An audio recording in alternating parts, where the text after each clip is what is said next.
Gente, a palavra de hoje, eu fiz essa palavra há um bom tempo atrás, antes da gente ter o canal, eu já trouxe na célula e talvez vocês vão se lembrar dessa palavra, porque a vez que eu dei foi a única vez em 2 anos que a internet caiu em seguida umas 6 vezes, 4, 5, 6 vezes.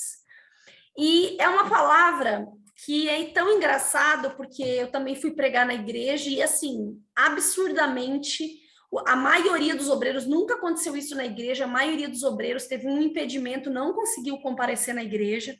No momento que eu estava dando essa palavra, entrou um bêbado dentro da igreja por 2 vezes. Ele falava: o que é que essa moça está falando? Não sei o que, atrapalhando a palavra. As pessoas, eu vi pelo menos umas 5 pessoas literalmente dormindo no meio dessa palavra. E vocês vão ver que não é uma palavra entediante para permitir que as pessoas durmam. Tudo isso é realmente uma batalha espiritual para ouvir a verdade que tem nessa palavra, tá bom? Baseado na palavra de Deus. Então, fique atento aí.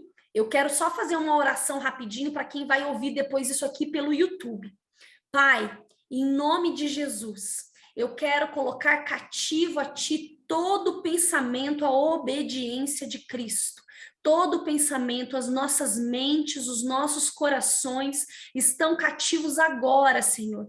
Estão cativos agora a tua obediência, Pai. Fala conosco, derruba sofismas, derruba fortalezas, Deus. Traz entendimento com libertação e cura para o teu povo, Pai. Que a tua palavra, que é viva, poderosa e eficaz, mais penetrante que uma faca de 2 gumes, capaz de separar e dividir a alma de espírito, juntas e medulas, discernir propósitos e pensamentos do coração. Venha, Senhor, como uma flecha certeira dentro de nós e mantenha essa palavra viva em nós, para que nós possamos discernir os ataques e as guerras que estamos vivendo. Em nome de Jesus, amém e amém. Glória a Deus, cadê a Vanessa que já caiu? Sangue de Jesus. Bora lá. Gente, a palavra de hoje, então, é sobre como o inimigo age. Então, antes de entrar diretamente no ponto, eu queria trazer para vocês um paralelo muito interessante de um livro que eu li, que chama A Sexualidade e a Espiritualidade, onde o pastor Marcos Borges, o pastor Cote, traz um exemplo assim. Ele diz que há muito tempo atrás, quando a medicina, né, não conhecia ainda o mundo dos germes, né, dos micróbios, dos germes, quando não se sabia sobre isso, o que acontecia? Ninguém sabia como que as doenças se proliferavam. Inclusive os médicos, né, que acabavam levando, né, promovendo contaminações fatais dentro dos hospitais, também não sabia que eles faziam isso. Por quê? Porque essa teoria, ninguém conhecia que esses germes, que eram seres microscópicos e invisíveis, atuavam, existiam, e era assim que as doenças se proliferavam. A partir do momento que a ciência encontrou, né, descobriu a existência desses germes, desses vírus, de bactérias, seres microscópicos que proliferavam, que causavam as doenças, a medicina então deu um salto. E por que eu trouxe esse exemplo? Porque é exatamente isso que acontece no mundo espiritual. Muitas situações crônicas, lutas crônicas, dificuldades, doenças, situações difíceis na nossa vida. Durante anos e anos nós lutamos em Deus e não sabemos resposta, não temos resposta. Aquilo é uma incógnita para nós. Aquela área da nossa vida parece que a Bíblia não funciona. É porque nos falta entendimento. Porque a Bíblia vai dizer que o povo de Deus perece por falta de entendimento. O profeta Oséias diz. E aí o que acontece? Quando você entende como o mundo invisível dos germes, né? Como o mundo, do mesmo jeito do mundo invisível dos germes, como o mundo invisível dos espíritos funciona, muitas coisas, muitas chaves, muitas respostas e soluções cruciais são desvendadas e desatam a nossa vida. Espera aí que eu vou desligar aqui só meu WhatsApp porque está fazendo barulho. Então, uma das coisas assim que é interessante a gente dizer é que hoje em dia existem vários segmentos, tanto da ciência quanto da filosofia, né, interessados nesse campo da espiritualidade. Eles querem saber o que acontece, como é que funciona, né? Vanessa desligou, né? Eles querem saber como é que funciona, né, essa parte espiritual, porque não é só a fé, não é só dentro da religião que se crê que existe um mundo espiritual. Pelo contrário, a ciência também crê, a filosofia também crê, e nós vemos cada vez mais no último século uma evolução, né, de sistemas, de pensamentos que são adotados pela sociedade na tentativa de explicar e validar alguns argumentos, né? Nós vemos, então, tem o politeísmo, o ateísmo, o humanismo, o racionalismo, o existencialismo, o ocultismo. Todos esses segmentos existem exatamente para tentar explicar algumas situações que são obscuras para o ser humano, né? Que a gente tenta explicar de uma maneira natural, mas não funciona. Só que nós sabemos que todos esses segmentos não são segmentos corretos, não são segmentos verdadeiros. Existe um único segmento verdadeiro, que é o monoteísmo, e esse monoteísmo num único Deus, num único Salvador, que é Jesus Cristo. Tirando todos esses outros segmentos, nós notamos o tanto que as pessoas cada vez mais se afastam da verdade divina. E por que isso acontece, gente? A verdade é que o mundo espiritual, eu sempre falo isso aqui na célula, não tem vácuo. Não existe vácuo. Nós estamos submetidos a uma realidade espiritual, quer acreditemos ou não. Então, se você aplica a palavra de Deus na sua vida, amém. A palavra de Deus vai ser suficiente para reger a sua vida. Agora, naquilo que você não tem fé, naquilo que você não crê, naquilo que você não acredita e naquilo que você desconhece, infelizmente, as forças do engano e da maldade vão prevalecer. Por isso é tão importante a gente saber como o mundo espiritual funciona. Como é que Satanás age? As pessoas pensam que Satanás age, coisas espirituais são apenas coisas misteriosas, sobrenaturais, místicas. E não é isso. Não é assim que Satanás age, ele é muito mais inteligente que simplesmente fazer coisas assim, aleatórias, absurdas, sobrenaturais, que a gente acha, uau, meu Deus, quebrou o copo, meu Deus. Isso aí também pode diz respeito a muitas vezes uma movimentação no mundo espiritual. Mas o jeito que ele mais ama, o jeito que as hostes da maldade mais amam agir é de um jeito sutil e totalmente invisível à nossa percepção, ao nosso discernimento. Então, o que acontece?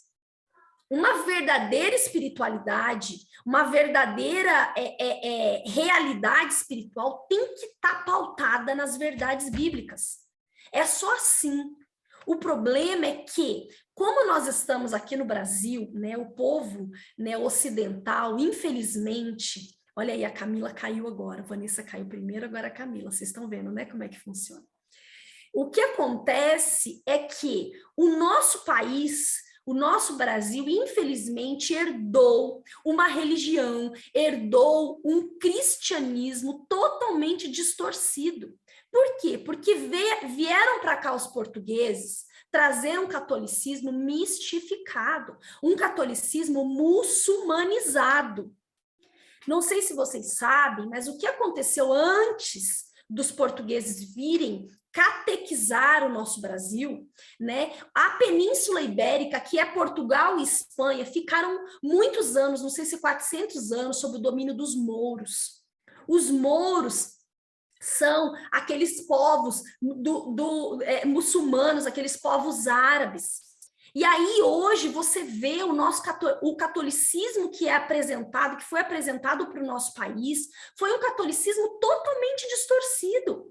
O terço, gente, o terço não é algo tipicamente católico. O terço vem de um mantra muçulmânico, né?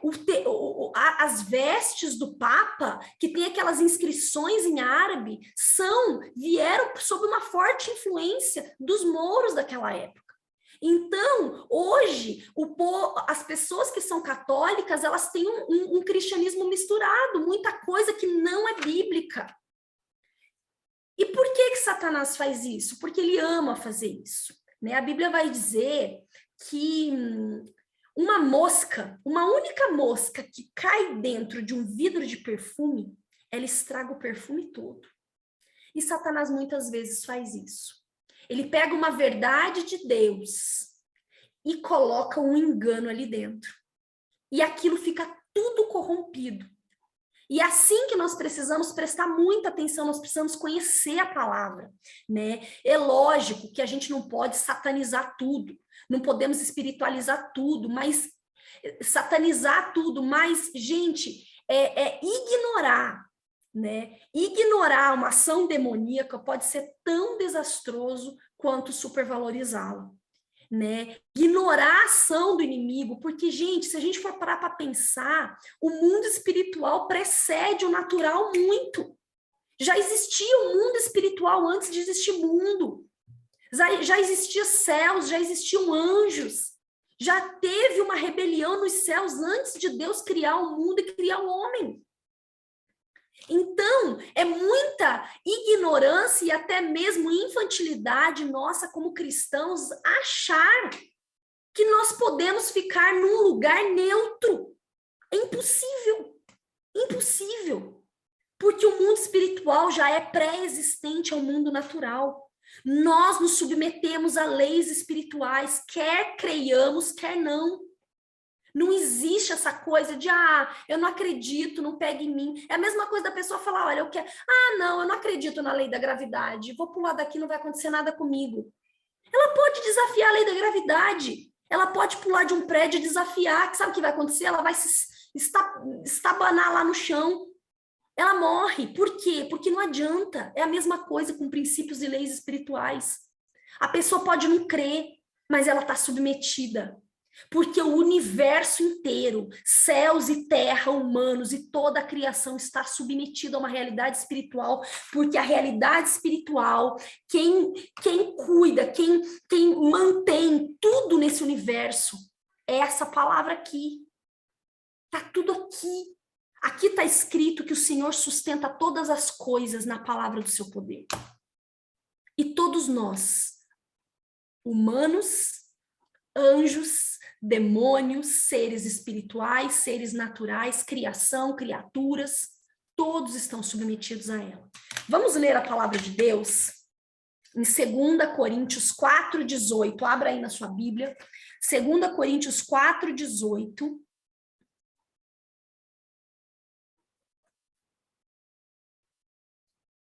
Vai dizer assim: não atentando nós nas coisas que se veem, mas nas que não se veem, porque as que se veem são temporais e as que não se veem são eternas. A palavra vai dizer em Colossenses 1:16, vamos abrir aí Colossenses 1:16.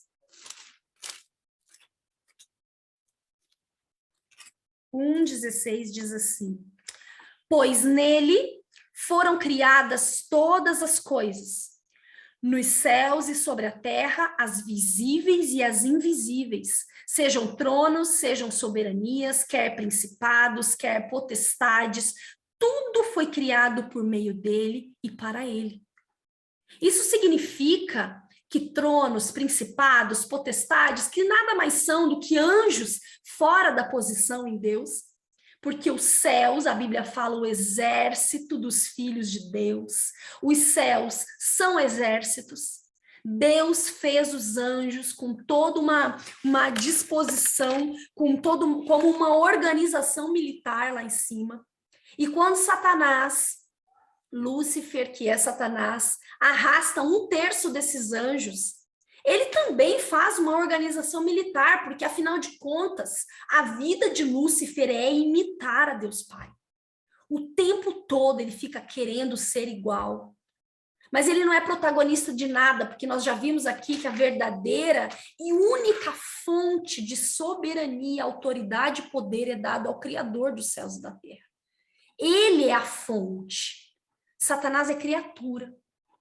Porém, com uma criatura muito inteligente, porque a Bíblia diz que os anjos são valorosos em poder. Nós não podemos menosprezar isso. Então, o que acontece, gente, é que o diabo e os demônios, eles não vão pegar a mão da pessoa e vão lá fazer a pessoa roubar. O demônio não vai entrar na pessoa e a pessoa, sem nem saber o que está fazendo, vai lá e vai adulterar. Ou vai se prostituir. Ou então a pessoa, o inimigo não vai entrar dentro da pessoa para fazer ela cometer aquele pecado. O que ele faz, então? O que ele faz que é invisível, mas é real?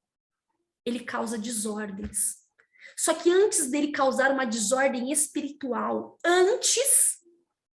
ele faz todo um trabalho na vida daquela pessoa de desordens pessoais e sistêmicas, utilizando para isso família e linhagem, desestruturando aquela pessoa e abrindo espaços e territórios e agindo em várias situações, até que ele instala uma desordem espiritual. Por isso que nós vamos ver a ciência encontrando, doenças autoimunes, problemas comportamentais, vícios incuráveis, que a ciência diz é incurável, não tem cura. Por quê que não tem cura?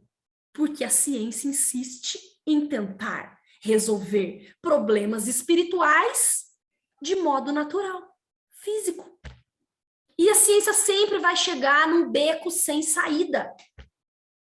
Porque a realidade espiritual é eterna. A física e a natural não. Por isso que nós lemos, nós temos que nos atentar para aquilo que é eterno, para aquilo que é espiritual, porque aquilo sim vai prevalecer. Existe uma hierarquia. Primeiro é o espiritual, depois é o físico. É engraçado, tem o fundador da Jocum no Brasil, Jim Steer, ele diz assim, que a matéria, aquilo que nós vemos, é a palavra de Deus em segunda mão. Porque a primeira mão é a palavra lançada que já cria uma existência espiritual. Vocês estão conseguindo me entender o quão profundo é isso? E agora eu quero trazer para vocês, um exemplo muitíssimo interessante, para vocês conseguirem entender o que são essas desordens. O que é que o inimigo faz para depois trazer uma desordem espiritual na vida da pessoa, que ela chega num beco sem saída, que ela chega num caos, onde ela não sabe, que ela faz o tratamento e não adianta, ela toma o remédio e não adianta. Como que ele chega a trazer esse caos para a vida da pessoa? Como ele faz essa desordem espiritual?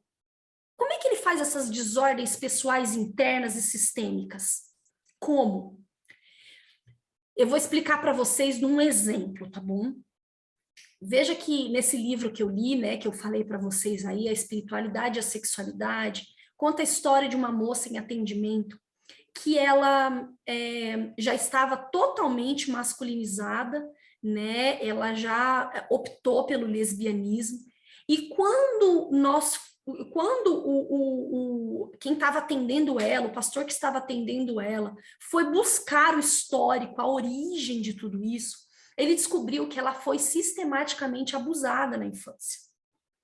E esses abusos foram criando nela uma espécie de aversão à figura masculina. E, ao mesmo tempo, foram gerando nela um mecanismo assim, eu preciso fazer algo para me defender. Eu preciso fazer algo para me defender dessa covardia masculina. E o que ela fez foi criar uma aversão e, ao mesmo tempo, nunca eu quero me relacionar com uma figura masculina. Então, ela optou sexualmente por um lesbianismo. Só que, ao mesmo tempo que ela optou por um lesbianismo, ela quis se transformar exatamente naquilo que ela mais abominou. Ela quis se tornar numa pessoa masculinizada.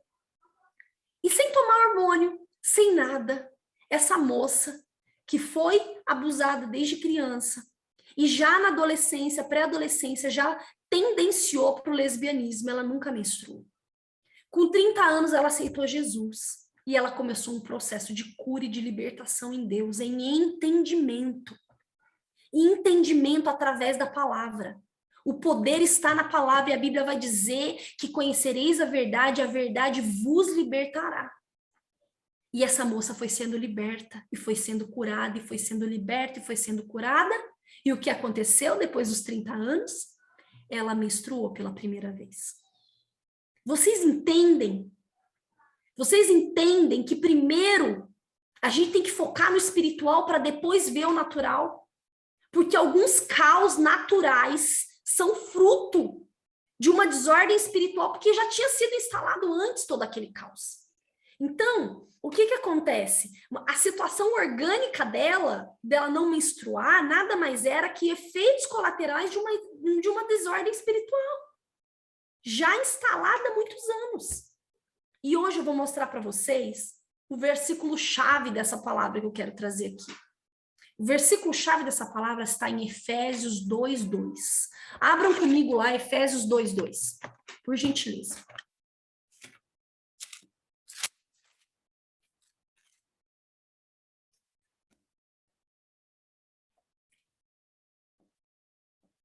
Efésios 2:2 diz assim.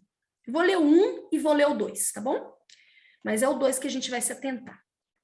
Ele vos deu vida, estando vós mortos nos vossos delitos e pecados, nos quais andastes outrora, segundo o curso deste mundo, segundo o príncipe da potestade do ar, do espírito que agora atua nos filhos da desobediência.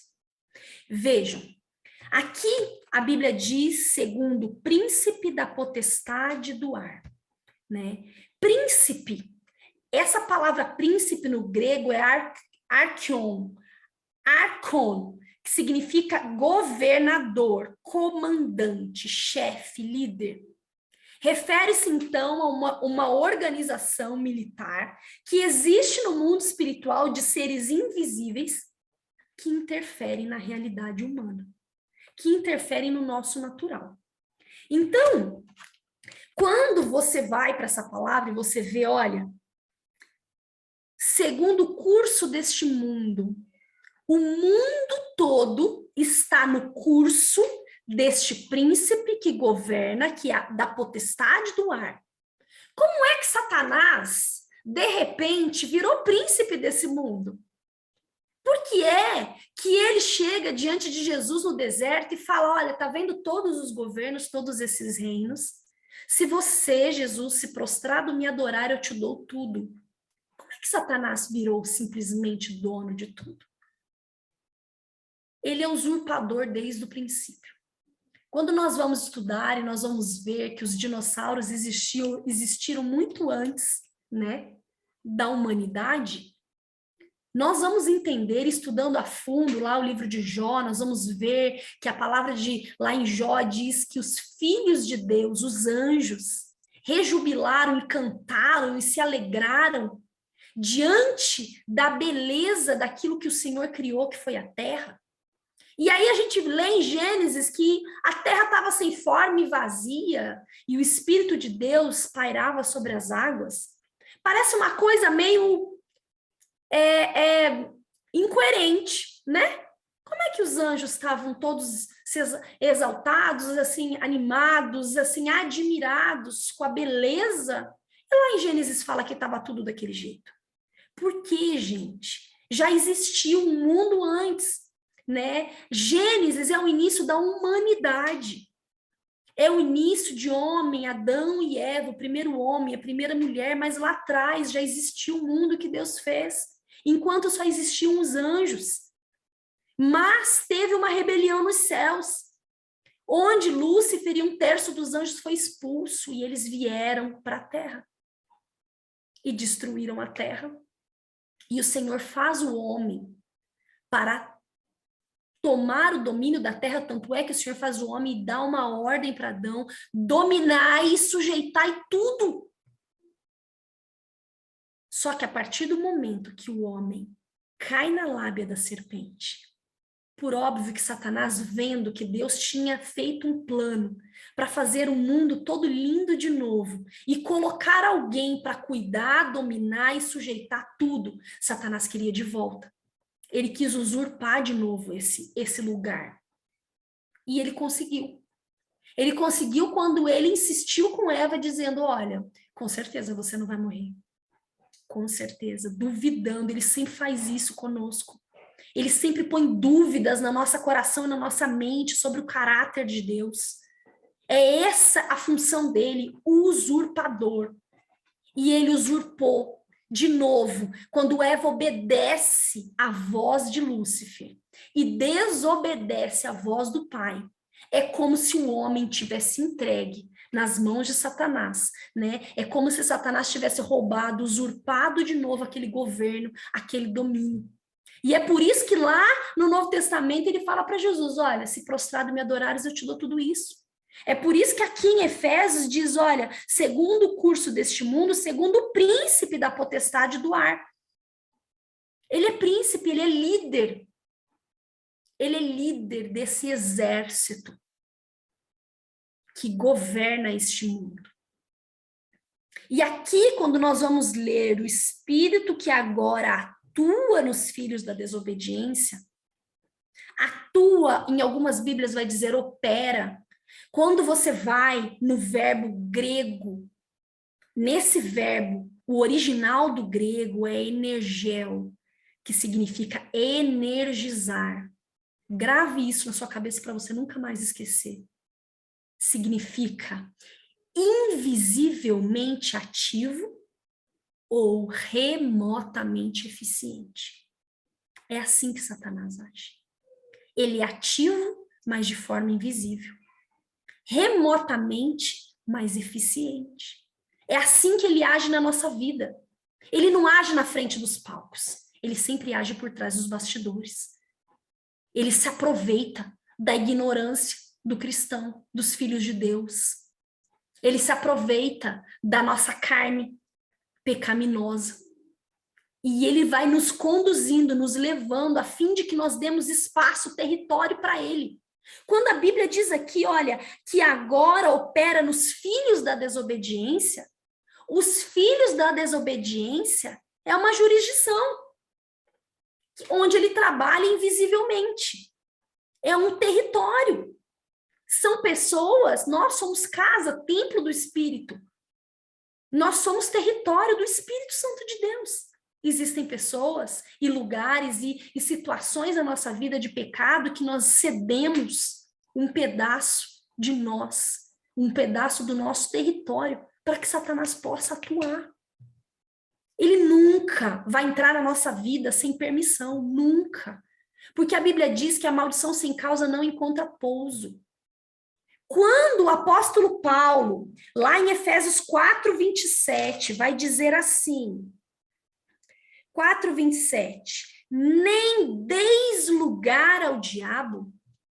Essa palavra lugar vem do original topos, que significa exatamente jurisdição, território, uma área de descontrole subjugada pelo poder exercido por Satanás. Seja no corpo, seja na alma, seja no espírito. Sabe que tem uma música do The Arrows que fala nas palavras, que a música é nas palavras de Satanás. E tem uma parte na música que me impacta muito, que diz assim, olha, eu tenho atuado para te trazer rebelião contra o seu Pai Celestial, e você tem me vendido a sua alma, pedaço por pedaço. E é assim que Satanás faz. Só que as pessoas estão pensando que o mundo espiritual, aquilo que realmente é espiritual, é aquilo que eu vejo meio místico, meio sobrenatural. Gente, nós precisamos acordar. Porque se agora, nesse fim de tempos, a gente não discernir a estação que nós estamos vivendo, simplesmente o cenário para o levantar do anticristo, se a gente não discernir o tempo, nós vamos perecer. Porque agora, mais do que nunca, o cenário espiritual está se movendo, o mundo espiritual está se movendo. Nós precisamos discernir, nós não podemos mais ficar nessa, com os olhos aqui, parado aqui, ó, de uma forma natural. Nós precisamos discernir aquilo que é espiritual. Porque ele tem atacado os filhos que estão permanecendo na palavra. Ele não está se importando, porque a maioria já está cumprindo o que a palavra diz. No final, o amor de muitos se esfriaria. Os homens se tornariam gananciosos, arrogantes, blasfemos, rebeldes, intolerantes. A gente só vê isso. Os poucos que são do Senhor, os poucos que estão ali pagando um preço de palavra, de intimidade, enraizando na palavra, serão os mais atacados. Porque antes de Jesus vir, vai ter que ter uma perseguição com a igreja. Então é hora da gente discernir, é hora da gente não ficar mais achando, ah não, isso aqui aconteceu, mas tudo bem, é coisa da vida. A gente tem que parar de ser ingênuo, porque Satanás ama isso. Ele ama ser sutil. Ele ama ser sutil. Vocês sabem que eu gosto muito, né? Eu vi uma vez um pastor muito velhinho, né, lá da Assembleia de Deus, há muitos anos atrás, há uns 15, 16 anos atrás. Ele falou assim que o primeiro e único dicionário que traduziu, né, que fez o antônimo no dicionário da palavra fé, foi na época de Jânio Quadros. E o antônimo dessa palavra fé no dicionário estava como astúcia. Ou nós temos fé e cremos, ou Satanás, com muita astúcia, vai nos levar para o lado dele. Porque não tem vácuo. Não tem neutro, não tem neutralidade. Então, quando nós lemos na palavra de Deus que existia lá uma mulher encurvada, 18 anos, e os fariseus ficaram com muita raiva de Jesus, porque Jesus curou aquela mulher. E Jesus fala para eles, olha, eu deixaria de curar essa filha de Abraão. É filha de Abraão, sabe por quê? Porque era crente, não era qualquer uma, não. Filha de Abraão, essa crente há 18 anos. Ele fala, eu deixaria de curar essa filha de Abraão, que tem estado encarcerada por Satanás. Ou seja, um crente de 18 anos preso numa doença por conta de Satanás. Só que a gente não lê, a gente não estuda. Então é mais fácil falar que é difícil a caminhada com Deus, sabe? É isso mesmo, é luta, é batalha. A Bíblia fala que o caminho é apertado. É apertado. Mas não é mas a Bíblia também diz que nós somos mais do que vencedores, que Jesus veio para destruir as obras do diabo. E a igreja precisa se levantar, porque a Bíblia fala que as portas do inferno não prevalecerão contra a igreja de Cristo. Não prevalecerão. Agora, quando você lê na palavra de Deus, Saul, que foi ungido por Deus, e Deus fala, olha, eu já não me agrado mais de Saul, eu já escolhi um outro para reinar no lugar dele, retira o espírito de Saul e permite que um espírito atormentador e que um demônio atormente Saul. A ponto de Saul perseguir Davi, para matar Davi. Um espírito de homicídio. Quando a gente vê aquele gadareno, gente, o que é aquilo? Ele quebrava as correntes, ele estava enlouquecido. Aquilo não é colapso mental. Aquilo não é, gente, transtorno, surto psicótico. Ele feria-se com pedras. O que é isso, gente, na nossa linguagem de hoje? É automutilação, automutilação. E quem estava por trás disso? O problema é que a gente olha e acha que tudo é natural. A gente coloca o espiritual por último, sendo que teria que ser o inverso. Primeiro eu tiro da frente a parte espiritual. Tá doendo? Eu vou ungir e eu vou orar. Porque a palavra de Deus lá em Tiago diz, está alguém entre vós doente? Unja-o com óleo e a oração da fé levantará o doente. É isso. Mas não. É mais fácil ele lançar na sua cabeça, não, para com isso, né? Você tá ficando doida? Pelo amor de Deus, espiritualiza tudo. Por último, eu quero dizer algo para vocês aqui, né? Lá em 2 Timóteo 4:7, o apóstolo Paulo vai falar vai dizer assim sobre o bom combate, combati o bom combate. Ele podia ter colocado combati o combate. Vocês já pararam para pensar por que ele coloca combati o bom combate? Porque existe um mau combate.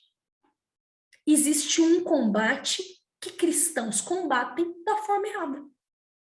O mau combate, sem entendimento, mistificando a Bíblia. A Bíblia não tem nada de mística. Ela é lei, legalista. Se você cumprir o que está escrito aqui, você vai viver todas as bênçãos de Deus. Agora, se tiver descumprir qualquer coisa, Satanás tem legalidade para agir. E por último, gente, eu queria deixar para vocês aqui, que eu já vou finalizar agora, uma história que eu nunca mais esqueci desde a primeira vez que eu ouvi, né?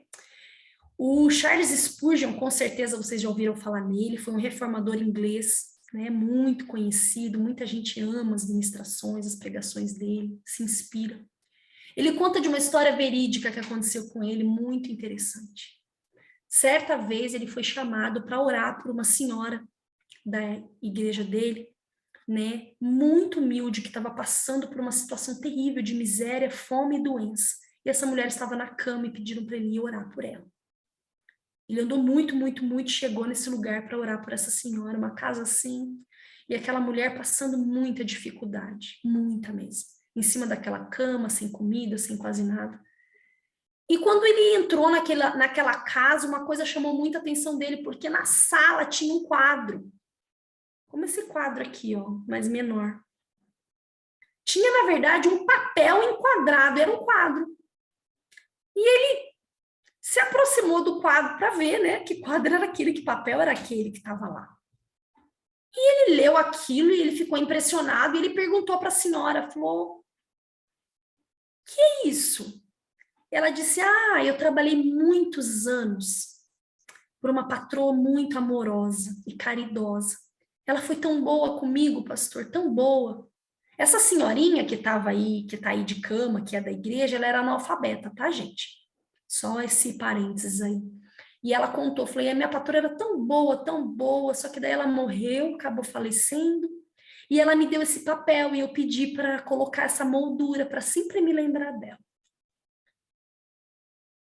Charles Spurgeon pediu para essa senhora que se ele poderia levar o quadro para analisar esse papel, né? Se tinha toda uma fé pública, se era realmente verdadeiro e original. Gente, pasmem vocês, tratava-se de um testamento. Aquela patroa rica tinha deixado tudo para essa senhorinha, mas por ela ser analfabeta, ela estava passando fome, miséria e estava em cima da cama. Isso aqui, ó, é um testamento. Tem gente que está deixando dentro de casa e vivendo luta, sendo cavalo de Satanás. Simplesmente porque não sabe usar. Porque não tem conhecimento do poder que ele deu para a gente. Eu vou ler para vocês aqui Colossenses. Abram aí. Uma das passagens que eu mais amo, Colossenses 2,15, diz assim: E, despojando os principados e as potestades, publicamente os expôs ao desprezo público. Publicamente os expôs ao desprezo, triunfando deles na cruz. Jesus despojou. Sabe o que é despojou? Sabe quando você vai numa guerra? Você retira os despojos são todas as armas, tudo que aquela pessoa tem para lutar. Você deixa a pessoa sem nada, nua, pelada. Ele despojou todos os principados e potestades, todos os anjos rebeldes e tudo, o líder, todos, triunfando de todos eles na cruz. E quando ele subiu aos céus, ele diz: eis que eu vos dei a autoridade para pisar de serpentes, escorpiões, e nada vos causará dano. Expulsarão demônios em meu nome, curarão os enfermos. Lá Isaías vai dizer, porque o Espírito do Senhor está sobre mim, ele me ungiu para pôr em liberdade os cativos, tirar do cárcere os algemados, proclamar as boas novas, transformar o luto, tirar as vestes de luto e colocar vestes de alegria. O Senhor pegou de volta das mãos de Satanás o que ele tinha usurpado do ser humano. Ele tirou o domínio de novo das mãos de Satanás e nos deu. Por isso que a Bíblia vai dizer que nós estamos assentados com ele, ele nos fez herdeiros e cordeiros com ele, estamos assentados com ele nas regiões celestiais. Mas a gente quer viver aqui. Infelizmente. Que hoje, em nome de Jesus, com esse entendimento, nós possamos nos posicionar, porque não é na nossa força. Ele vai tentar enganar a gente igual ele tentou enganar a Eva. Nossa, mas com certeza você não vai morrer. Nossa, Cláudia, mas quem é você? Você sabe que poder tem esse principado que você está guerreando? Você sabe quem? Você acha mesmo que você... Ele sempre vai tentar. Aqui, ó. Aqui. Por isso que sempre nós temos que orar, Senhor, em nome de Jesus. Com a espada do Espírito que divide juntas e medulas, eu corto todo pensamento maligno. Coloque em mim o capacete da salvação para me livrar de todas as setas inflamadas pelo maligno. A palavra de Deus fala que todo sofisma, tudo aquilo que se levanta contra o conhecimento de Deus, toda altivez que se levanta contra o conhecimento de Deus. Sofisma é uma mentira tida como verdade, colocada na nossa mente. Existem fortalezas espirituais, são prisões espirituais, que tem pessoas que estão com prisões espirituais na mente e não conseguem sair daquela situação. Nós precisamos usar armas espirituais. Então, gente, é isso. Finalizar aqui, vou finalizar aqui com uma oração. Espero que vocês tenham aproveitado a palavra, que o Senhor realmente tenha falado com vocês e que vocês gravem essa palavra em nome de Jesus. Porque se o Senhor escolheu nós para esse fim de tempos, é porque nós não somos qualquer um.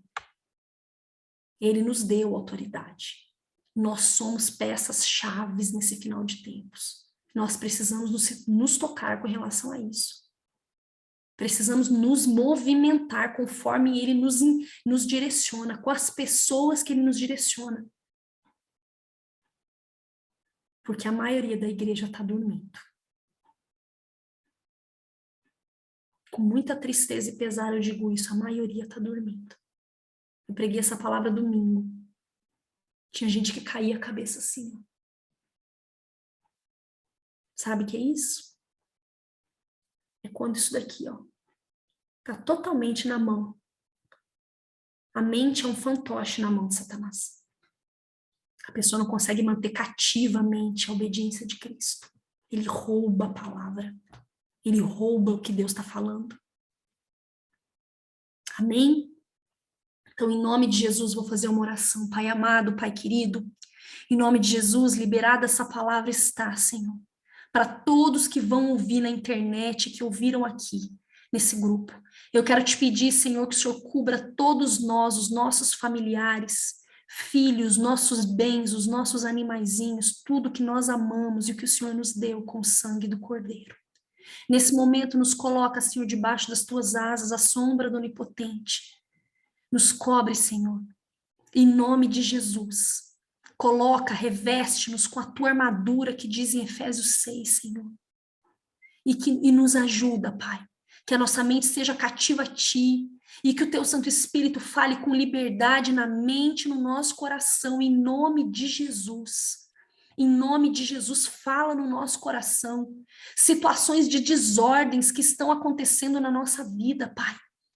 e que é o inimigo desmascara, joga luz, Paizinho, em nome de Jesus, e nos leva para a solução, para o mecanismo, para o jeito de guerrear corretamente. Nós vemos na tua palavra que cada inimigo detinha uma estratégia tua diferente. Dá-nos estratégia dentro da tua palavra, força, entendimento, Pai, capacita-nos, em nome de Jesus. Em nome de Jesus, e ajuda-nos, Senhor, a levar esse entendimento a outras pessoas e tirar outras pessoas das prisões, para a glória e honra do teu santo nome. Em nome de Jesus, amém e amém.